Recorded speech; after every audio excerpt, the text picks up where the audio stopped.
नमस्कार, स्वागत है आप सभी का। आज हम वैशाख मास में आने वाली अक्षय तृतीया तिथि के विषय में बात करेंगे। वर्ष के कुछ ऐसे विशेष दिन होते हैं जब कोई भी शुभ कार्य करने के लिए आपको अच्छा मुहूर्त देखने की आवश्यकता नहीं पड़ती। ऐसे ही कुछ विशेष दिनों में से एक दिन है अक्षय तृतीया का दिन, यानी वैशाख मास के शुक्ल पक्ष की तृतीया तिथि। इस दिन को अक्षय तृतीया कहा गया है। पंचांग के हिसाब से तृतीया तिथि 19 अप्रैल को शुरू हो रही है, लेकिन सूर्योदय के समय यह तिथि 20 अप्रैल को रहेगी। उदया तिथि मान्यता के हिसाब से 20 अप्रैल को अक्षय तृतीया होगी। इसका अर्थ है कि इस दिन जो भी पुण्य कर्म या आध्यात्मिक कार्य किया जाता है उसका कभी क्षय नहीं होगा, उसका कभी नाश नहीं होगा। जैसे भागवत गीता में भगवान श्री कृष्ण कहते हैं कि जो भगवान की शरण ग्रहण करते हैं वह शीघ्र धर्मात्मा बन जाते हैं और चिरस्थायी शांति पाते हैं। अक्षय तृतीया के दिन किया गया कोई भी पुण्य कर्म का फल भी नष्ट नहीं होता।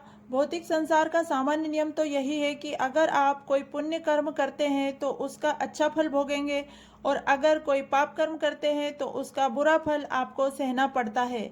हमारे जीवन में आने वाले सुख और दुख अंततः हमारे पूर्व जन्म के ही पाप और पुण्य कर्म के परिणाम स्वरूप हमें मिलते हैं, और एक बार जब हमारे पुण्य कर्म का अच्छा फल मिल जाता है तो उसके बाद वह समाप्त हो जाता है और फिर से हमें कोई दूसरा पुण्य कर्म करना पड़ता है। लेकिन अक्षय तृतीया ऐसा दिन है जब आप जितना अधिक मात्रा में आध्यात्मिक कार्य, पुण्य कार्य, जप तप या यज्ञ इत्यादि करते हैं, उसका जो फल मिलता है वह चिरकाल तक आपके साथ रहता है, उसका कभी भी नाश नहीं होता। इसलिए आज हम इसी अक्षय तृतीया के उपलक्ष्य में उससे जुड़ी एक पौराणिक कथा का श्रवण करते हैं। इस कथा के विषय में कहा गया है कि जो व्यक्ति इस कथा को अक्षय तृतीया वाले दिन पूर्ण रूप से सुनता है, यानी शुरू से लेकर अंत तक सुनता है, उसे अक्षय पुण्य फल की प्राप्ति होती है। तो कथा इस प्रकार है। प्राचीन समय की बात है जब यह पृथ्वी अनेक महान राजाओं और तेजस्वी ऋषि मुनियों से सुसज्जित थी। चारों ओर धर्म और सुख का वास था, लेकिन फिर भी कर्म का चक्र सबके लिए एक समान नहीं होता। तो बस ऐसे समय में एक ब्राह्मण परिवार रहता था जो कि अत्यंत निर्धन था। उस परिवार में मात्र ब्राह्मण और उसकी पत्नी थी। ना तो उनके पास कोई धन संपत्ति था, ना ही कोई संतान थी। लेकिन इस ब्राह्मण के जीवन में जो सुख था वह यह था कि उसकी पत्नी अत्यंत विनम्र, पतिव्रता, चरित्रवान थी। ब्राह्मण भिक्षा मांगकर जो भी लाते थे उसी में वह संतुष्ट रहती और पति की सेवा करती। अनेक प्रयासों के बाद भी ब्राह्मण अपने जीवन निर्वाह हेतु पर्याप्त धन एकत्रित नहीं कर पा रहे थे। इस अवस्था में भी वे दोनों पति पत्नी परम भगवान के प्रति समर्पित थे। आखिर एक दिन ब्राह्मण की पत्नी ने कहा, स्वामी, आप इतना प्रयास करते हैं लेकिन फिर भी अपने जीवन यापन के लिए पर्याप्त धन एकत्रित नहीं कर पा रहे हैं। हमारे भाग्य में संतान सुख भी नहीं है। निश्चित ही हमसे कोई ना कोई अपराध हुआ है जिसका फल हम इस जन्म में भुगत रहे हैं। स्वामी, मैंने सुना है कि इस समय महान ऋषि वशिष्ठ हमारे नगर में पधार रहे हैं। कृपया आप उनके पास जाइए और हमारे इस अवस्था का कारण और समाधान पूछिए, वे अवश्य हमारी सहायता करेंगे। पत्नी के कहे अनुसार ब्राह्मण ऋषि वशिष्ठ जी के पास गए और अपनी दशा का कारण पूछा।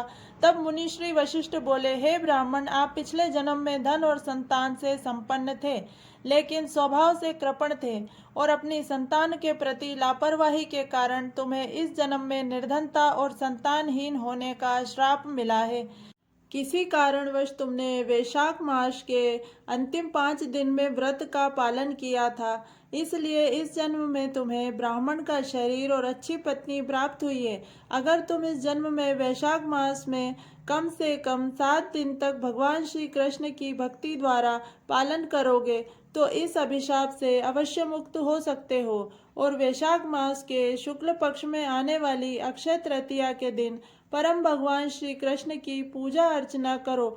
ब्राह्मण ने वशिष्ठ मुनि की बात का अक्षरशः पालन किया और उसके फलस्वरूप वह ब्राह्मण अपने निर्धन और संतानहीन अवस्था से मुक्त हुए। इस कथा का महत्व सुनते हुए कहा गया है कि जब इस प्रकार की पौराणिक कथाओं का श्रवण और पठन करते हैं तो हम अपने आप ही परम भगवान गुरु और वैष्णव की सेवा में संलग्न होते हैं। इसलिए अक्षय तृतीया के दिन इस कथा का श्रवण अवश्य करना चाहिए। जगन्नाथपुरी में हमारे प्रिय जगन्नाथ बलदेव और सुभद्रा जी के लिए रथ यात्रा की तैयारी और रथ बनाने की शुरुआत अक्षय तृतीया के दिन से ही प्रारंभ होती है।